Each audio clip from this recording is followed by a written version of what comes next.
Chapter number 7 circular motion and gravitations chapter का नाम है। इसके न्यूमेरिकल इंपॉर्टेंट न्यूमेरिकल सॉल्व करेंगे। तो प्रॉब्लम नंबर 1 7.1 पहली प्रॉब्लम जो है इसकी है, at what speed must an object in a circle of radius 2 metre to experience a centripetal acceleration of 9.8 metre per second square. तो यहाँ पे हम इसमें सबसे पहले हम इसका डेटा बनाएंगे। तो यहाँ पे सबसे पहले डेटा में रेडियस दिया हुआ है 2 मीटर का, यहाँ पे सर्कल ऑफ रेडियस 2 मीटर। उसके बाद सेंट्रीपिटल एक्सेलरेशन गिवन है 9.8 मीटर पर सेकेंड स्क्वायर। और eight what speed must an object, मतलब कि हमने वेलोसिटी मालूम करनी है। इसके लिए हम फार्मूला यूज़ करेंगे यहाँ पे A C is equal to V square divided by R. A C की वैल्यू ए सी की जगह 9.8 लिख देंगे और वी वैसे ही रहेगा और डिवाइड में रेडियस की जगह क्या आ जाएगा 2। अब ये रेडियस 2 डिवाइड हो रहा था, 9.8 को 2 से मल्टीप्लाई करेंगे, ये हमारे पास 19.6 हो जाएगा। अब वेलोसिटी का स्क्वायर है, हमें स्क्वायर ख़त्म करना है तो रूट लेना पड़ेगा दोनों तरफ, taking square root on both side. यहाँ पे भी स्क्वायर रूट ले लिया, वेलोसिटी के स्क्वायर से रूट कैंसिल हो जाएगा और 19.6 का रूट 4.427 मीटर पर सेकेंड, ये हमारे पास इसकी वेलोसिटी आ गई। प्रॉब्लम नंबर 7.2 सॉल्व करेंगे। A car goes round a curve at 20 metre per second, the radius of curvature is 50 metre, calculate the centripetal acceleration of the car. इसका भी data बनाएंगे। सबसे पहले डेटा रेडियस दिया हुआ है 50 मीटर का, तो रेडियस हमने 50 मीटर लिख दिया।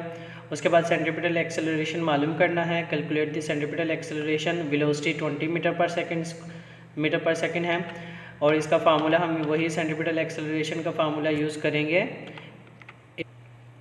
फार्मूला हमने यूज़ कर लिया, A C is equal to V square divided by are.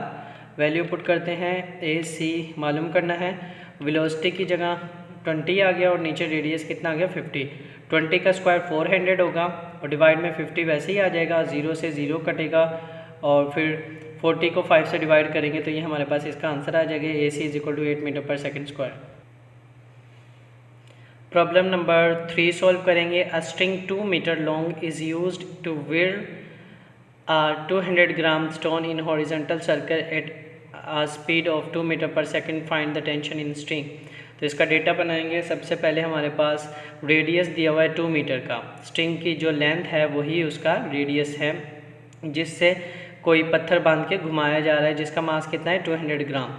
तो मास 200 ग्राम है, लेकिन SI यूनिट में मास ग्राम में नहीं किलोग्राम में यूज़ किया जाता है। तो ग्राम में से किलोग्राम में जाने के लिए 200 को 1000 से डिवाइड करेंगे, जो कि 0.2 kg हो जाएगा। उसके बाद वेलोसिटी दी हुई है 2 मीटर पर सेकेंड और मालूम हमने टेंशन करनी है, फार्मूला यूज़ करेंगे। टेंशन का फार्मूला वही है जो सेंट्रीपिटल फोर्स का फार्मूला है, क्योंकि टेंशन और सेंट्रीपिटल फोर्स का फार्मूला क्या होगा, सेम होगा। वैल्यू पुट करते हैं, मास की जगह आ जाएगा 0.2 और वेलोसिटी की जगह 2 आ जाएगा और नीचे रेडियस की जगह 2 आ जाएगा, फिर 2 का स्क्वायर कितना हो जाएगा 4 और यहाँ से 2 कैंसिल हो जाएगा। कैंसिलेशन के बाद हमारे पास टेंशन आ गई 0.4 newton. Problem number 4, compute the gravitational force of attraction between 2 boys of masses 50 kg and 40 kg respectively 1 metre apart from each other. तो दो ऑब्जेक्ट जो दो बॉयज़ हैं जिनका मास एक का 50 kg है, एक का 40 kg, उनके दरमियान ग्रेविटेशनल फोर्स मालूम करनी है, डेटा बनाएंगे। तो डेटा में सबसे पहले फोर्स मालूम करेंगे और जो m1 है मास, हम उसको 50 kg को m1 कह देते हैं और 40 kg को m2 कह देते हैं। ग्रेविटेशनल वैल्यू कांस्टेंट है वो तो हम लिखेंगे। तो यहाँ पे ग्रेविटेशनल कांस्टेंट जो वैल्यू आई है हमारे पास वो 6.67 exponent -11 newton metre square divided by kg square. इसके बाद हम डिस्टेंस उन दोनों के दरमियान, ऑब्जेक्ट के दरमियान, दो बॉयज़ के दरमियान 1 मीटर का है। सोल्यूशन की हेडिंग फार्मूला यूज़ करेंगे। फार्मूला हमारे पास है G is equal to GM1 M2 divided by R square. Value put कर देते हैं।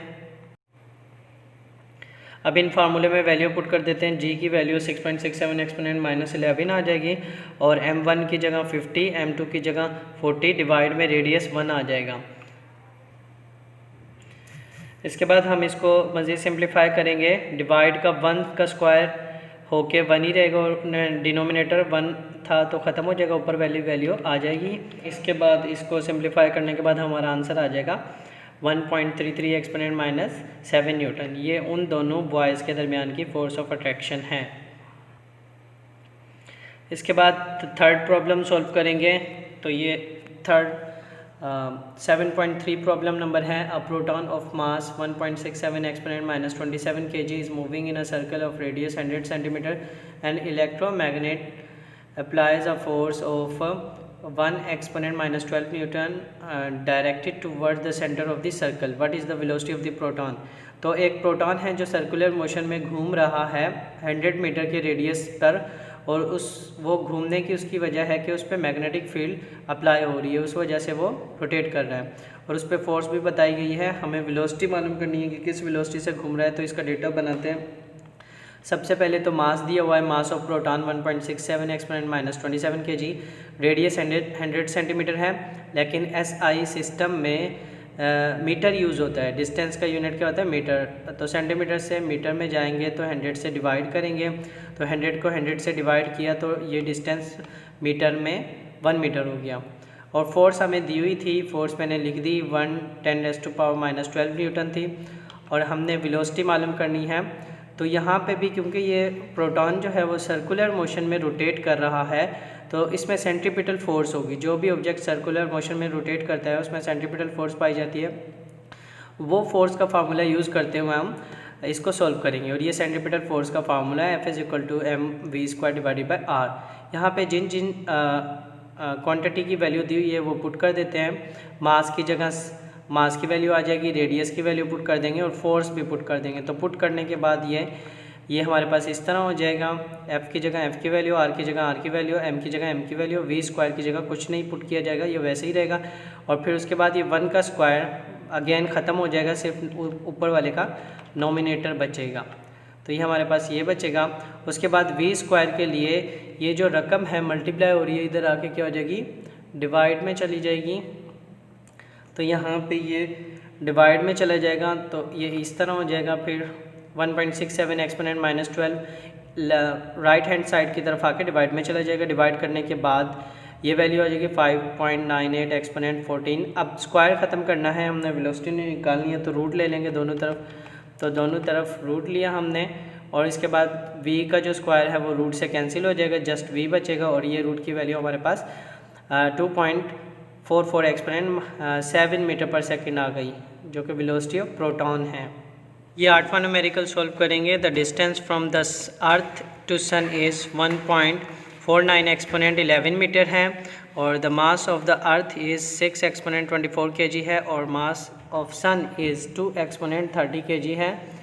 Compute the gravitation force between them. इन दोनों अर्थ और सन के दरमियान ग्रेविटेशन फोर्स मालूम करनी है, तो इसका डेटा बनाएंगे। m1 अर्थ के मास को m1 कह दिया, और जो सन का मास है उसको मैंने m2 कह दिया। 2 एक्सपोनेंट 30 kg है, और उन दोनों के दरमियान का डिस्टेंस जो कि रेडियस है 1.49 एक्सपोनेंट 11 मीटर। तो ये रेडियस है, फोर्स मालूम करनी है। और यहाँ पे g की वैल्यू, ग्रेविटेशन की वैल्यू फिक्स होती है 6.67 exponent minus 11 newton metre square divided by kg²। वो मैंने लिखी नहीं, लेकिन डेटा में लिखनी है। सोल्यूशन, ग्रेविटेशनल फोर्स का फार्मूला यूज़ करेंगे, F=Gm1m2 डिवाइडेड बाय रेडियस का स्क्वायर। ग्रेविटेशनल की वैल्यू 6.67 एक्सपोनेंट माइनस 11 आ गई। m1 की जगह मास ऑफ अर्थ आ जाएगा, m2 की जगह मास ऑफ सन आ जाएगा, जो कि 2 एक्सपोनेंट 30 kg है, और नीचे रेडियस आ जाएगा 1.49 एक्सपोनेंट 11, और रेडियस का स्क्वायर है फार्मूले में। तो इस ऊपर वाली तीनों वैल्यू को मल्टीप्लाई करने के बाद नीचे जब हम रेडियस के स्क्वायर से डिवाइड करेंगे तो फोर्स आ जाएगी 3.6 एक्सपोनेंट 12 न्यूटन।